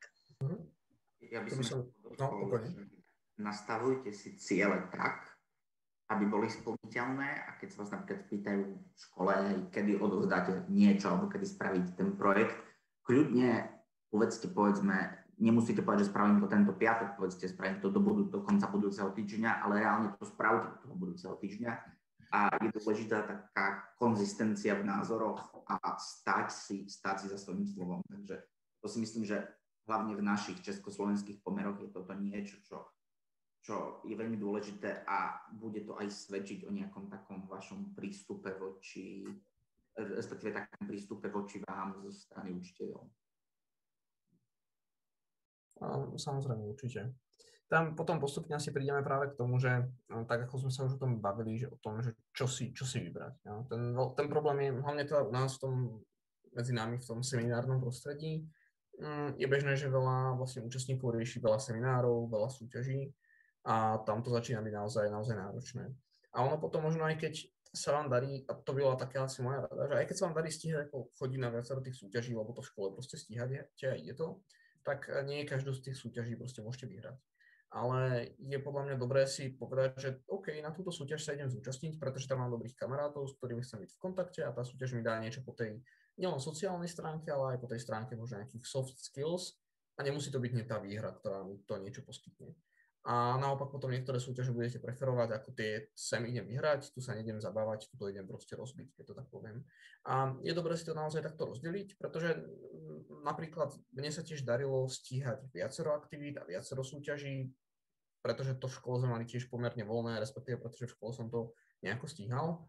Ale vedel som, že nie každú z nich môžem vyhrať, respektíve, že nie pri každej môžem pomýšľať na víťazstvo. A asi tým sa opäť vrátim k tomu, čo sme hovorili už v tej anglickej časti, že je dobré si stanoviť tie cieľe tak, aby ste potom neboli sklamaní, akože povedať si, že idem vyhrať všetky súťaže, ktoré budú tento rok, je jednak trochu nereálne. A síce sa to podariť môže, my vám všetci držíme palce a veríme, ale pravdepodobne sa to nestane a bola by veľká škoda ostať sklamaný a potom sa ďalší rok zaseknúť. Takže na to naozaj treba dávať bacha, ale opäť to je niečo, pokiaľ sa vám v tej škole darí, pokiaľ sa vám v škole náhodou nedarí, tak sa treba na to zamerať, pretože proste súťaže sú predsa len druhoradé a to, že ste boli na nejakej súťaži, ale nezmaturujete, nie je proste ideálny stav a veľmi vám to nepomôže, aj keď tam myslím si, že rovnáš niečo tak zle sa asi nestane, ale myslieť na to určite treba. Jo, to se mně hrozně líbí, ten typ, že rozlišovat jako věci, co, jako třeba soutěže nebo nějaké akce, které dělám pro legraci, a jako ty, které jdu vážně, protože to je dobrý. A určitě mít prostě všechny občanky a francouzštiny a dějepisy jako v pořádku, jako prostě takovou úlitbu tomu, jak to prostě chodí a potom všechno jde prostě mnohem jednodušeji. No, z vlastnej skúsenosti viem, že to, že som bol týždeň a pol v Rusku na súťaži a bojoval tam a súťažil, tak to ešte neznamená, že v pondelok, vlastne druhý deň po prílete, nemôžem písať slohovú prácu zo španielčiny, respektíve naopak, že nemusím písať slohovú prácu zo španielčiny. Takže na to treba myslieť a no, aj keď musím povedať, že v tomto prípade sa nám to potom podarilo nejako ukecať, ale bolo to veľmi tesné a akože to by sme si museli vydýchnuť, pretože to chcelo veľa skillov v komunikácii s našou pani španielčinárkou. Takže... Ja by som sa ešte dotkol témy, ktoré tu tak veľmi okrajovo zaznela aj od Marka, od teba, Dano. To sa týka jazykov. Budete v budúcnosti, hlavne ak zvažujete akadémiu, ale vlastne industry, tak budete potrebovať jazyky, špecificky angličtinu, takže určite by som tieto predmety nejak nedával do toho istého koša ako občianku, povedzme to takto. Takže na jazyky si dávajte pozor. Určite. Angličtina. Tam by som možno ešte dodal jednu vec iba rýchlo. Netreba sa potom toho báť a minimálne myslím si, že väčšina z nás, čo sme teraz na výške, tak pokiaľ pravidelne nekomunikujeme po anglicky, tak sa veľmi často stane, že tá angličtina potom vypadáva, čo teda ste mohli počuť aj u mňa. Ale je hlúpo sa toho báť a povedať si, že ja radšej hovoriť nebudem po anglicky alebo tým cudzým jazykom. Práve naopak je veľmi dobré hovoriť, snažiť sa písať, nebáť sa prihlásiť sa do súťaže, kde sa očakáva, že napíšete niečo po anglicky. Opäť to najhoršie, čo sa môže stať, že proste pošlete zlú prácu, ktorá proste nevyhrá. Ale nie je to hanba, pretože aj na tom sa učíte, aj na každom rozprávaní, na každom jednom slove, ktoré poviete, proste sa trénujete A to, že vám to nejde možno práve teraz, neznamená, že vám to nemôže ísť po rok, keď už proste prejdete tých súťaží niekoľko. Viem povedať napríklad skúsenosť z Intelu ISEFu, kde tí Američania do veľkej miery, americké publikum je také špecifické, my si dosť potrpia na nejakú prezentáciu a soft skills, ale v konečnom dôsledku ich nezaujímal jazyk. Zaujímalo ich, či viete, o čom rozprávate a či to, čo ste robili, má zmysel. Takže hlavne v tej vede by som povedal, ako Dano povedal veľmi dôležitú myšlienku, nebojte sa komunikovať, aj keď sa pomýlite alebo nepoviete niečo gramaticky správne, no stane sa, ale podstatné, aby ste odovzdali tú správu a aby ste to skúšali. A prepáč, Danka, môže. V poriadku. Ja som iba chcela tiež k tomu jazyku, že vlastne nevedieť angličtinu v dnešných dňoch je veľmi obmedzujúce, pretože články sú po anglicky, pretože keď prídete do nejakého výskumného strediska, ľudia sa tam rozprávajú po anglicky, keďže sú tam ľudia z rôznych kútov sveta. A nevedieť po anglicky je také veľmi potom náročné s tými ľuďmi komunikovať. A práve trénovanie si toho už počas strednej školy je veľmi kľúčové. Môžem to povedať zo svojej skúsenosti, pretože vďaka tomu, že som chodila na kurzy angličtiny naviac ku proste strednej škole, mi dalo veľa. A teraz to iba zužitkujem na výške, keď vlastne pracujem vlastne už teraz na mojej diplomovej práci s mojou vedúcou, ktorá je pôvodom Ukrajinka a žije v Taliansku. Takže je to také silne medzinárodné a vlastne bola som aj pracovať v synchrotrone, kde sú ľudia z rôznych častí sveta a tam je tá angličtina naozaj dôležitá. Ešte poslednú maličkosť k jazykom. Neobmedzoval by som sa vyhrať na tú angličtinu. Špecificky viem povedať, že napríklad v mojom poli v nejakej tej chémii máte veľa článkov do nejakých 70 rokov, na ktoré sa musíte odvolávať a sú často v nemčine, čo sa týka kryštalografie, alebo viem, že a to je prípad veľkej väčšiny fyzikálnych vied, sú veľmi dobré články v ruštine, ktoré často nie sú preložené a často sú to doslova neobjavené perly, takže aj znalosť takých jazykov ako že ruština, nemčina vám môže byť veľmi užitočná, ako povedal Danka, angličtina sa považuje za nejaký taký istý zlatý štandard. Ja by som ešte pridal takú vtipnú historku z medzinárodnej olympiády, kde bol tým vlastne 10 Rusov a z tých 10 Rusov vedel po anglicky len jeden. A naozaj bolo vidno, ako strašne limitujúce pre nich to je, lebo vlastne neboli sa schopní v princípe skoro s nikým rozprávať. A ako som vravel, práve tá komunikácia je tá najpodstatnejšia vec na vlastne vedeckej práci.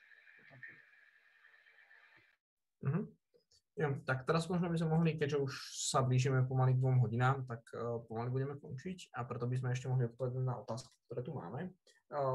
Viem teda o 2 otázkach, tak začneme zrovna tou druhou. Ona je to opäť taká ako otázka na širokú tému, ale tak poprosím vás nejako stručne mi odpovedať. Lze začít chodiť na vysokou školu už v posledním ročníku střední školy, nebo spíš, jestli má zmysl o to usilovat? Tak trúfa si hneď na toto niekto odpovedať? Ja skúfne myslím, že z legislatívne právneho rámca na Slovensku to určite možné nie je, lebo ak sa mi dobre marí, nie som právnik, ale ak sa mi dobre marí, človek musí mať zloženú maturitnú skúšku na to, aby ho dobrali na vysokú školu a ukončené stredné vzdelanie. Asi to nejde oficiálne, ale keď si zaplatíš mimoriadne štúdium, tak by to asi malo byť možné, pretože v Česku to možné je a poznám viacero ľudí, ktorí takto išli na vysokú školu, povedzme v maturitnom ročníku. Takže v Česku to možné je, ak si zaplatíte nejak to mimoriadne štúdium. A poznám takých ľudí, ktorí sa nudili na strednej škole, pretože už si povedali, že súťaže nie sú pre nich a respektíve boli pre nich, ale už boli takí možno znudení tými súťažami a povedali si, chcem už viac, chcem už sa venovať tej, možno tomu viac štúdiu, možno skôr tej vede, tak išli už na vysokú školu. Osobne si ale myslím, že je to trochu ponáhľanie sa a že je možno lepšie užiť si ten čas a naozaj proste zužitkovať to, že máte možnosti, môžete byť proste, áno, je pekné osamostatniť sa, ale ako Daniel vravel už predtým, prináša to proste problémy. Prináša to problémy s tým, že musíte spravovať svoje výdavky, musíte riešiť bývanie, musíte riešiť stravu, musíte riešiť, povedzme, pranie a takéto srandy, ktoré na strednej riešiť nemusíte, máte veľa času popri strednej robiť veľa iných zaujímavých vecí a myslím si, že je trošku škoda to všetko preskočiť aj ísť na výšku, pretože na výšku budete mať ešte dosť času, tu si ešte užijete a takisto potom prípadnú vedeckú kariéru alebo prípadnú prácu vo firmách. Toho budete mať ešte celkom dosť, ešte vás čaká veľa toho a myslím si, že nemá zmysel sa nikam ponáhľať s tým štúdiom, ale môže to byť pre niekoho cesta. Jako asi to, co dělají moji kamarádi, chytřejší, jo, je to, že prostě dělají třeba ten maturitní ročník a část toho prváku zároveň. A je to prostě, jako pro mě to není, je to hrozně brutální, jo. A jakože nikdy bych se do toho nepustil a je to prostě hodně složitý, ale možná jako pokud jste jako fakt hodně chytří, tak to pro vás třeba je, ale jako asi to fakt hodně stojí za promyšlenou. No. Ja si hlavne myslím, že si to dobre povedal, že pokud ste hodne chytší. Ja by som práve povedal, že pri tomto sa dosť dostávam k tomu, a špeciálne tá vysoká škola hlavne zo začiatku je o nejakých vedomostiach. Človek tam priebežne získava nejaké skilly, ale väčšinou tam je menej času a špeciálne na školách, ako je matfis. Tam je veľmi málo času na nejaký sebarozvoj z hľadiska soft skills, nejakej kariéry, networkingu. Väčšinou tam proste je to o tvrdej práci, hlavne tie prvé ročníky, hlavne to bakalárske štúdium. A myslím si, že toto je práve to, čo vám ujde a ako vaši spolužiaci alebo rovesníci môžu ten maturitný ročník využiť práve na toto, pretože vždy je niečo, kde ste ešte neboli. Ja neviem, že máte ísť na každú súťaž, ale ak ste boli na nejakých fyzikálnych, tak môžete ísť napríklad na debatnú súťaž, ktorá možno takto znie ako niečo pre nás fyzikov nepodstatné, ale v skutočnosti je to proste presne naopak. Môže to byť veľmi užitočné. Je škoda pripraviť sa o túto možnosť tým, že pôjdete už skôr na univerzitu. Tá univerzita vás počká a tým, že to predbehnete, tak môžete stratiť čas, ktorý už proste nezískate. Tak ako povedala Danka, tam už sú potom ďalšie povinnosti, ten čas proste už nezískate. A to voľno, ktoré máte, určite budete, alebo teda aspoň ja by som od toho určite odhováral, spolupracovať s univerzitou stále môžete, napríklad na nejakých vedeckých projektoch, bez toho, aby ste museli byť študentmi zapísaní, aby ste museli chodiť na tie prednášky.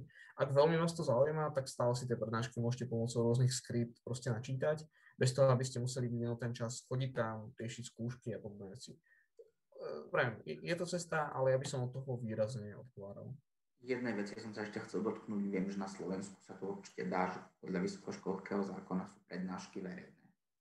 Takže vy v zásade môžete chodiť na prednášky, aj keď neštudujete na tej vysokej škole. Zaujíma vás jeden predmet, chcete tam chodiť, tak môžete chodiť na prednášky, môžete sa dohodnúť s vyučujúcim, ale v zásade, ako Daniel povedal, tiež by som od toho silne odhováral a môj osobný názor je ten, že ten posledný rok sa určite dá využiť lepšie ako tým, že sa budete pokúšať robiť posledný ročník strednej školy, prvý ročník vysokej školy. Presne tak, ako Dano spomínal, či už ak vás nebavia súťaže, tak môžete sa venovať nejakým soft skillom, jazykom, prezentačným schopnostiam, alebo môžete spolupracovať s univerzitou aj na nejakých výskumných projektoch, môžete mať vlastný projekt, ktorým ani nemusíte ísť na projektovú súťaž, ale môže to byť neskôr začiatok vašej bakalárky. Ale v zásade, ako tu myslím, všetci sme sa shodli na tom, že asi to, akože niekto sa možno tým bude identifikovať, takže že áno, chcel by, ale v zásade tiež by som o tom povedal. Veronika, neviem, či si chcela niečo ešte dodať, alebo sa mi to zdalo?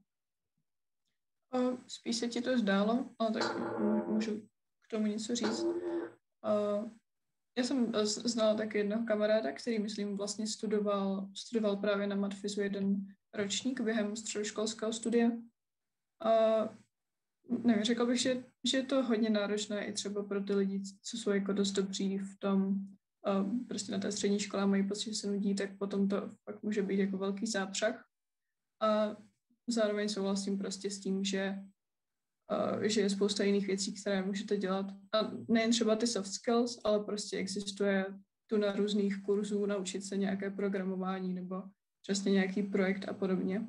na co už pak většinou není čas při tom studiu, což můžu potvrdit. Nebo se zlepšovat v jazycích a podobně.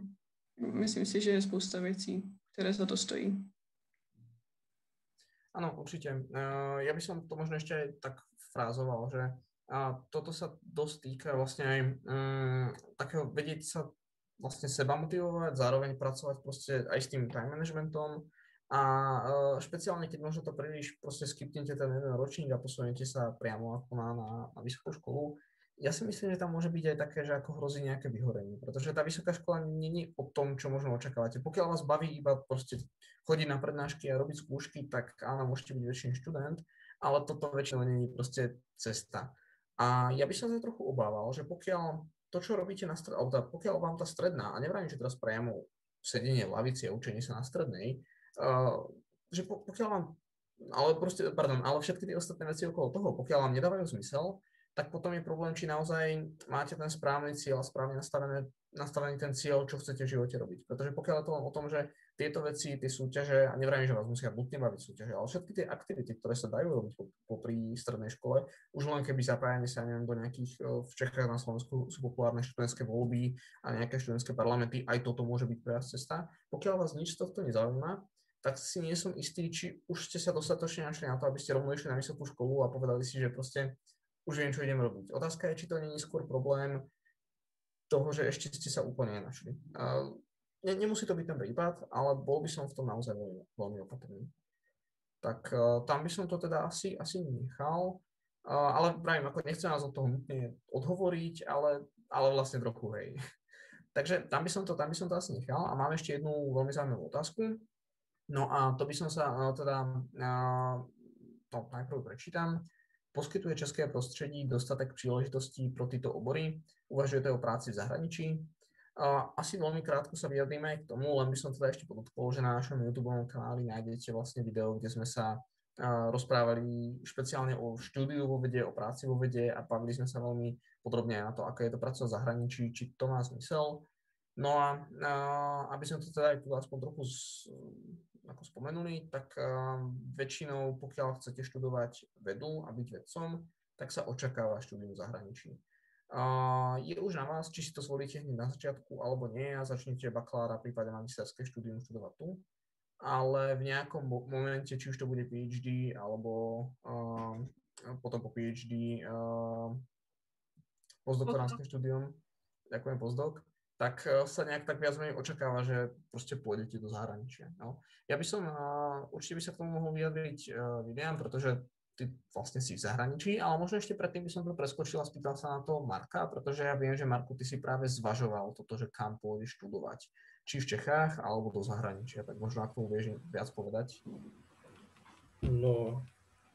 Prepáč, pokojne aj tie myšlenky, s ktorými ty jako bojuješ, ak ještě stále nejsi rozhodnutý, jo? Pokud je to tak nějak. Já fakt jako nevím, jestli by moje rady jako teďka někomu pomohly, ale jakože já jsem z pragmatických důvodů prostě zamířil tady na matfisk, který je na Praze 8, protože moje jako střední škola je na Praze 7, tak jakože se ve své kariéře trošku posunu někam. No.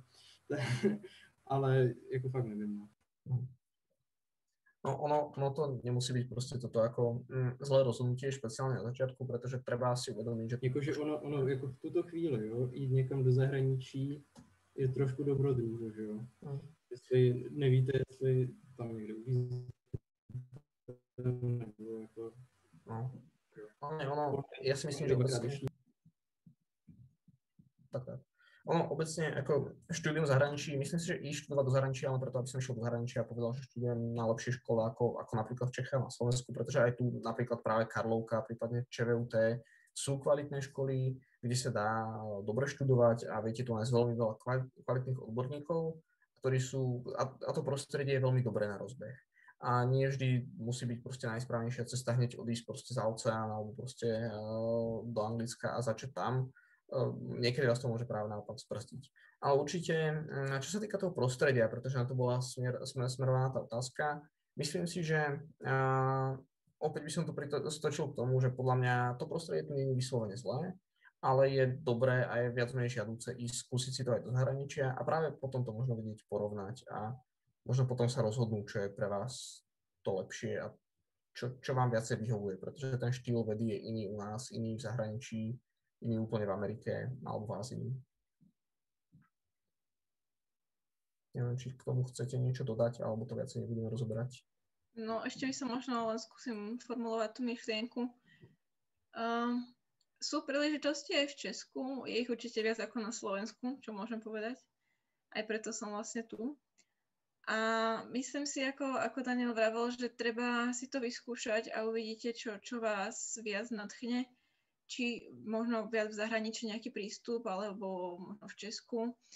A tiež myslím si, že tie príležitosti dosť závisia od konkrétneho poľa alebo oblasti, ktorú študujete.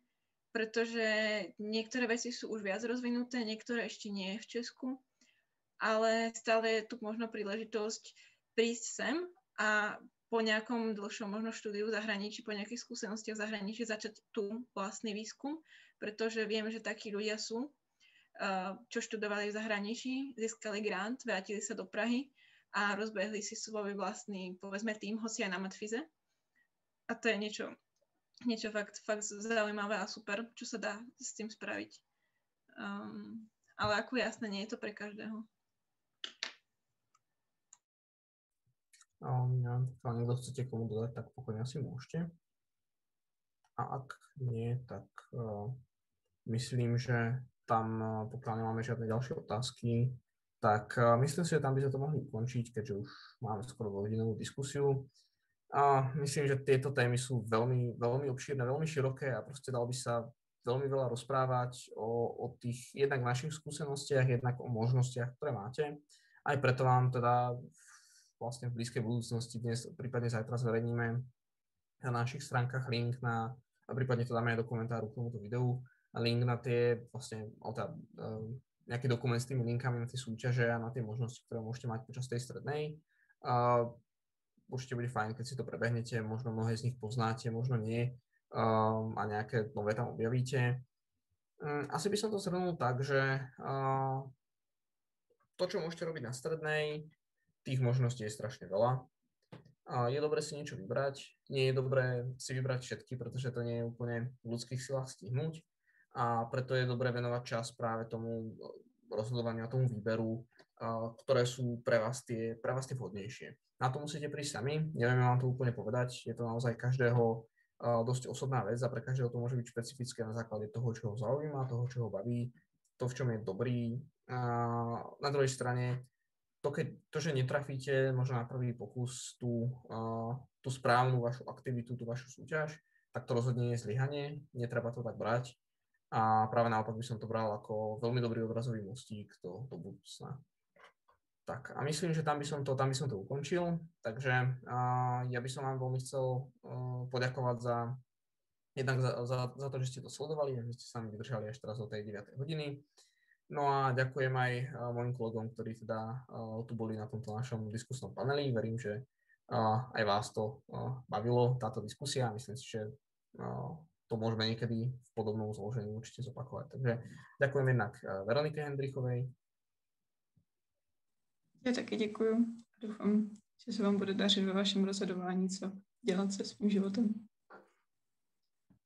Ďakujem aj Daniele Pitnerovej. Ďakujem. Markovi Souzovi de Joda. Jozef Lipták. Ďakujeme. A last but not least, Branislav William Hakala. Ďakujem, Braňo. Ďakujem za pozvanie a želám veľa šťastia. Tak za mňa tiež veľa šťastia vo vašom štúdiu a určite nezabudnite nám napísať, keby ste mali ľubovoľné otázky. Takže ďakujem a dovidenia čo najskôr.